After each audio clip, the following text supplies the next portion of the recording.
마태 11장 27절부터 12장 4절까지 5절까지입니다.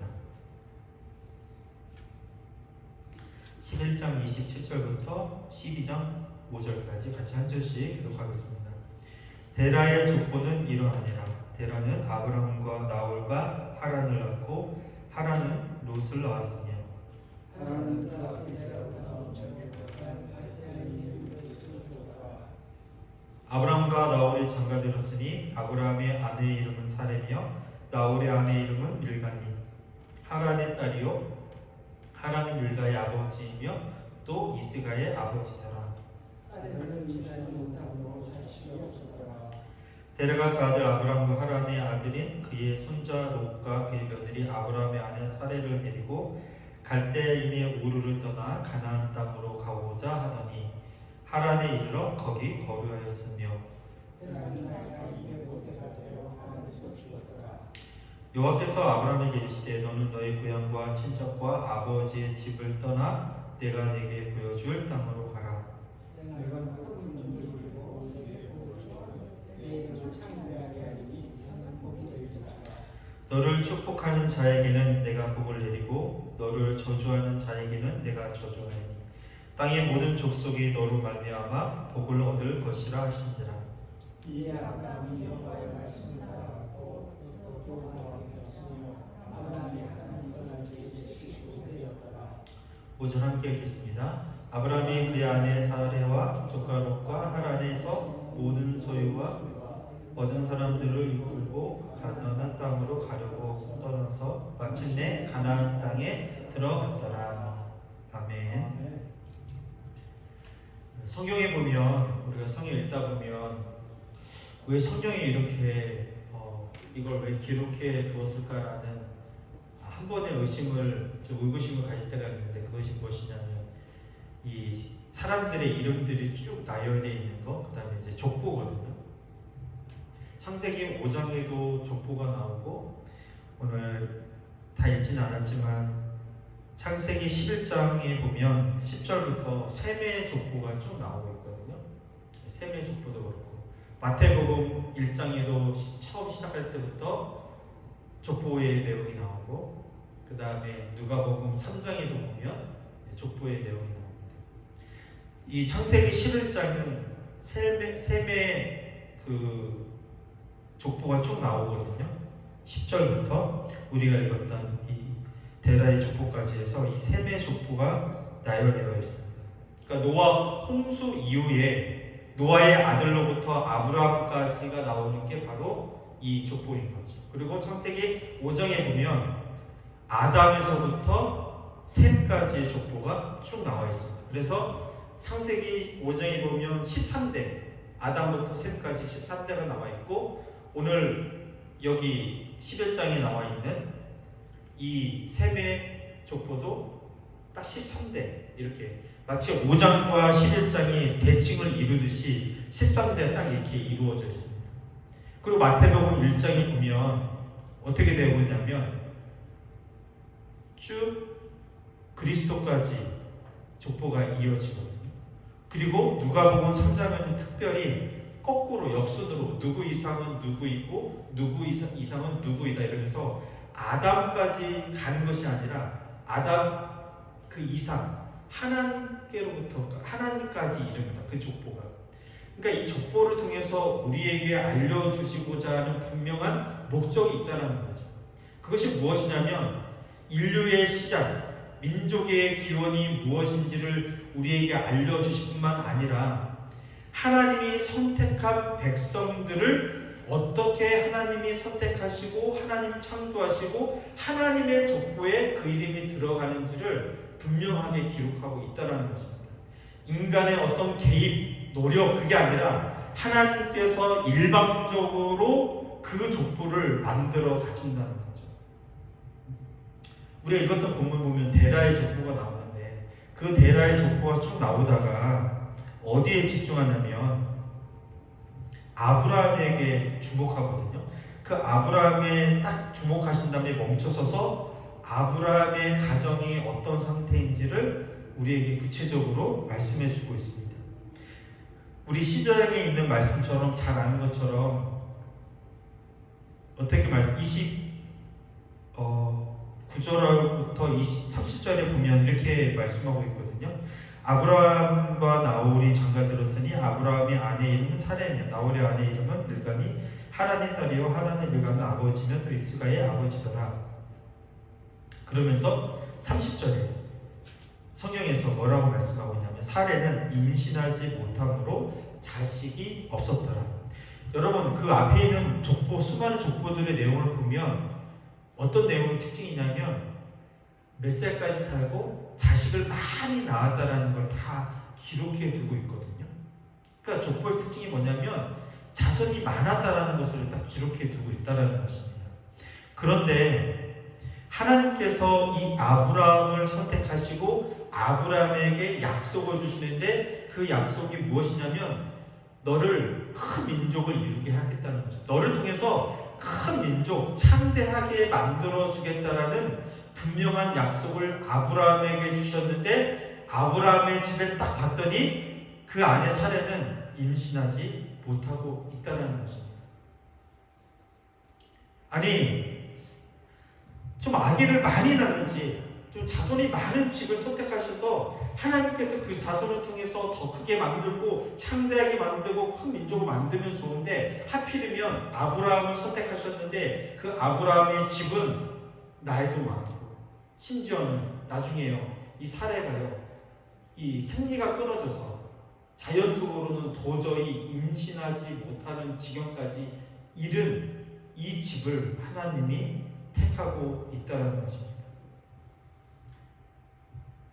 12장 4절에 몇 살에 이 약속을 받았습니까? 떠날 때 75세거든요. 그러니까 75세에 자손에 대한 약속을 받았습니다. 그런데 언제 아들, 약속하신 아들이 태어나냐면 100세에 아들을 얻거든요. 그러니까 25년이라는 시간을 기다려야 했던 거죠. 아니 지금도 급한데 왜 하필이면 하나님께서는 25년이라는 시간을 기다리게 하셨던 것일까? 오늘 함께 이것을 좀 보려고 하는데요. 사실은 여기서 사실은 족보가 끝나야 되거든요. 하나님께서 75세에 찾아오셔서 아기가 생기지 않도록 하신 것이 아니라 사실은 자연적으로 아브라함은 여기서 족보가 끝나고 그냥 그대에서 끝나야 되는데 하나님께서 찾아오셔서 아브라함에게 복을 주시고 그 아브라함을 통해서 큰 민족을 이루시겠다라고 아브라함과 언약을 맺으신 거죠. 그런데 원래는 안 되는 거였는데 단지 하나님은 약속만 주셨을 뿐이라는 거죠. 여러분 생각해 보세요. 아브라함이 이 언약을 듣고 약속을 듣고 내 귓가에 쟁쟁한데 아기가 생기지 않는 거예요. 1년, 2년, 3년 어떤 마음이었을까요? 아브라함에게 있어서 25년이라는 시간을 계속해서 지내면서 하나님의 약속이 좀 희미해져갈 때 결국은 아내 사레가 아브라함에게 뭐라고 하냐면 나는 희망이 없어. 이제는 나는 아기를 낳을 수가 없어. 그러니 내 종 하갈에게 들어가서 자손을 낳으라고 요청하죠. 그래서 태어난 아들이 이스마엘이잖아요. 지금도 중동에 이스마엘 후손들이 있잖아요. 하나님께서 여러 번 아브라함에게 지속적으로 말씀해 주시고 언약해 주시면서 네 뱃속에 난 자식이어야만 바로 내 백성이다라고 말씀해 주시면서 이름까지 아예 정해주셨어요. 이삭이라고 하나. 여러분 25년이라는 시간이 지나서 100세가 돼서 아들을 주신 이유는 분명한 거죠. 왜냐하면 도저히 하나님의 능력으로는 안 될 수 없는 상황까지 하나님께서 몰고 가신 거죠. 아마 중간에 주시거나 아니면 좀 일찍 주셨으면 분명히 아브라함과 사레는 우리가 노력을 해서 내 힘으로 아기가 생겼다라고 내 자손이 생겼다라고 분명하게 생각했을 것입니다. 그런데 하나님은요, 도저히 상상할 수 없는, 도저히 내 힘으로는 안 되고 인간의 그 어떤 노력으로도 해결할 수 없는 상태까지 그 극단 상황까지 몰고 가서 그때서야 하나님이 개입해 주셔서 아들을 주신 거죠. 이것은 내 아들이 아니라 하나님이 주신 아들이라는 사실을 분명하게 깨닫고 고백하고 알게 하게 만들기 위해서 그렇게 하신 거죠. 여러분, 우리 인생도 마찬가지입니다. 우리 삶 속에서 내 힘으로는 안 되고 또 포기하고 하나님이 개입하셔야만 된다라고 그렇게 강력하게 하나님 앞에 엎드리고 요청할 때 그때 하나님께서 개입해 주시고 이루어 주실 때가 많다는 것입니다. 두 손 두 발 다 들고 나는 도저히 할 수가 없습니다. 나는 이미 끝났습니다. 나는 포기했습니다. 그때 하나님이 개입하셔서 하나님의 능력으로 창조에 가신다는 것입니다. 이것이 바로 하나님의 전적인 은혜라는 것입니다. 그래서 아브라함도 25년이라는 시간을 채우게 하신 거죠. 분명하게 우리에게도 마찬가지로 똑같이 아브라함이 25년이라는 시간을 기다렸던 것처럼 우리도 25년의 시간이 필요하다는 것입니다. 우리 인생도 하나님의 약속이 이루어지기까지 25년이라는 시간이 필요한 거죠. 여러분, 아브라함이 매일매일 이 사라의 배만 보면서 오늘도 하나님이 아기를 안 주셨네? 아무런 변화가 없네? 다음 날도 또 왜 사라의 배가 아무렇지도 않지? 매일 이런 삶이었다면 얼마나 절망적이고 얼마나 상실감을 컸을까요? 그 사라의 배만 보면서 아니 하나님 약속 주셨는데 왜 약속이 이루어지지 않지? 왜 아무런 변화가 이루어지지 않지? 이런 상태였으면 여러분 얼마나 그 인생이 피폐하고 절망적일까요? 아마 100세의 아들을 낳고서도 똑같은 상태였을 것입니다. 신앙이 성장하기보다는 하나님을 더 많이 알아가기보다는 오늘도 여전히 하나님은 안 이루어 주셨군요. 하나님은 나를 과연 사랑하시는가? 라고 반문할 것입니다. 여러분, 우리도 이렇게 살아갈 때가 참 많이 있습니다.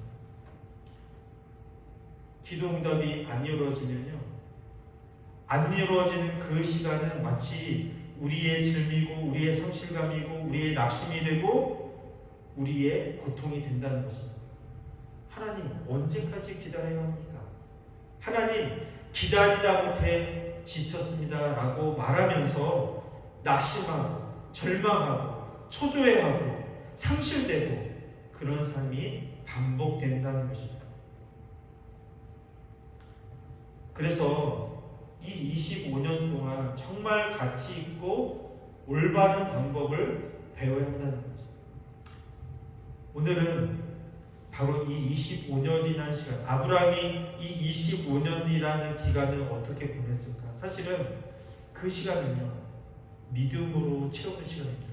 하나님께서요, 지속적으로 아브라함과 관계를 맺으면서 하나님의 분명한 약속은 주어졌지만 그 약속이 이루어지기까지 그 시간은요, 그냥 기다리는 게 아니라 믿음으로 채워야 한다는 것을 우리에게 알려주신 거죠.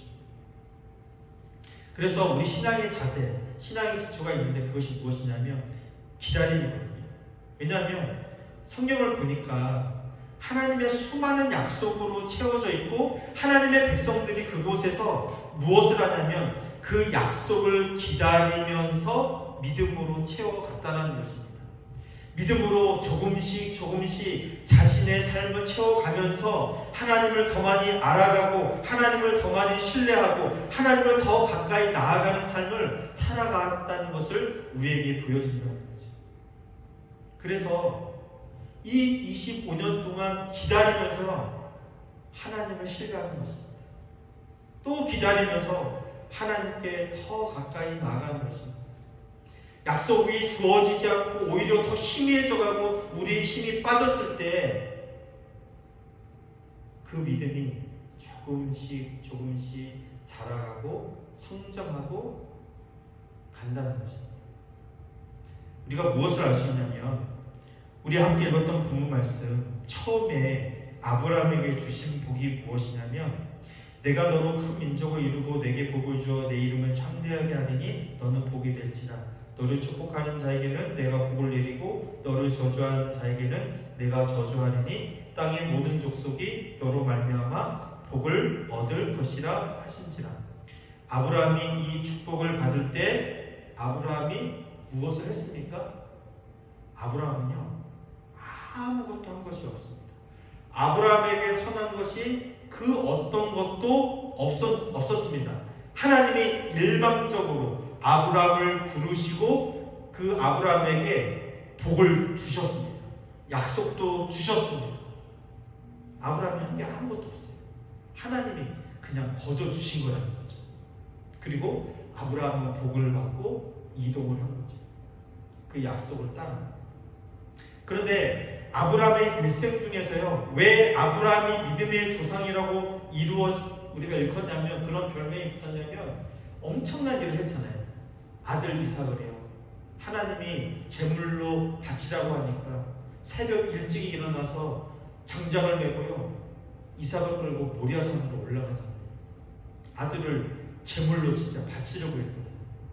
그래서 우리가 이 아브라함의 믿음이 대단하다라고 그렇게 인정을 하는 것입니다. 그런데 창세기 22장에 보면 우리 17절 18절이거든요. 우리 한번 같이 17절 18절 말씀 같이 읽도록 하겠습니다. 시작. 내가 내게 큰 복을 주고 내 씨가 크게 번성하여 하늘의 별과 같고 바닷가의 모래와 같게 하리니 내 씨가 그 대적의 성문을 차지하리라. 또 내 씨로 말미암아 천하 만민이 복을 받으리니 이는 내가 나의 말을 준행하였음이니라 하셨다 하니라. 처음에 주셨던 복 그리고 아들 이삭을 번제로 바치고 난 뒤에 바치로 했다가 하나님이 또 복을 주시는데 똑같아요.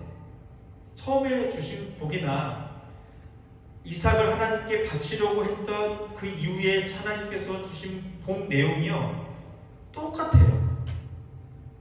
아무것도 안 했을 때 주신 복 그리고 어마어마한 행동을 했을 때 주신 복이 똑같다라는 거예요. 그러니까 분명하게 알 수 있죠. 우리가 어떤 대단한 것을 해서 복을 받는 게 아니에요. 하나님은 이미요 복을 우리에게 주셨어요. 복을 주신 다음에 이것을 통해서 하나님이 어떤 분이신지 하나님이 우리에게 기뻐하심으로 복을 주시는 분이시라는 사실을 알려주기 원한다는 거죠. 대단한 일을 해서 우리가 복을 받는 게 아니라는 것을 알려주신 것입니다. 저도 마찬가지고 여기 있는 우리 모두도 특별한 사람이라서 하나님의 선택을 받은 게 아니잖아요. 하나님께서 아들이라고 하나님의 딸이라고 인정해 주시고 품어주신 게 아니잖아요. 하나님이 선택해 주시고 복을 주셨다는 거예요. 이유를 알 수 없어요. 우리는 몰라요. 하나님 편에서 일방적으로 우리에게 복을 주시고 약속을 주셨단 말이에요. 그리고 끝까지 우리를 책임져 주시고 영원한 하나님의 나라로 하나님의 자녀로 만들어 주시겠다고 우리를 이렇게 읽고 계시다는 거죠. 그래서 우리가 무엇을 해서가 아니라 하나님께서 우리에게 너는 복된 인생이다. 너는 복된 자녀라고 하셨기 때문에 아브라함에게 임한 복이 우리에게도 임한 복인 거죠. 그래서 똑같이요. 이미 우리는 복받은 인생이기 때문에 우리에게 있는 수많은 약속들이 성경을 통해서 주어졌지만 우리의 삶 가운데 이루어지지 않는 것들이 참 많이 있죠. 그러나 이미 엄청난 그 약속들이 이루어진 상태에서 우리는 살고 있잖아요. 그런 다음에 우리의 인생은요. 그 25년의 인생은 지속적으로 믿음으로 채워가는 거죠.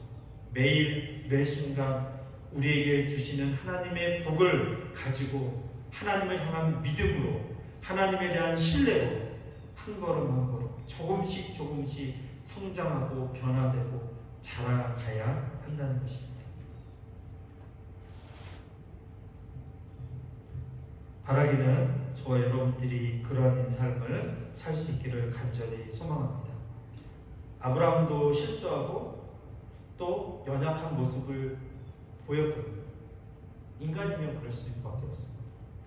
그럼에도 불구하고 하나님의 약속은 분명히 살아있고 우리에게 이루어진다는 사실을 분명하게 기억하면서 우리의 삶에 이 아브라함이 믿음으로 채워가서 결국은 믿음의 조상이 되었던 것처럼 저와 여러분의 삶도 오늘이 다르고 내일이 다르고 1년 후가 다르고 10년 뒤가 전혀 다른 믿음의 사람으로 하나님 앞에서 세상 앞에서 그런 삶을 드러내는 저와 여러분 되기를 주님의 이름으로 축원드립니다. 기도하겠습니다.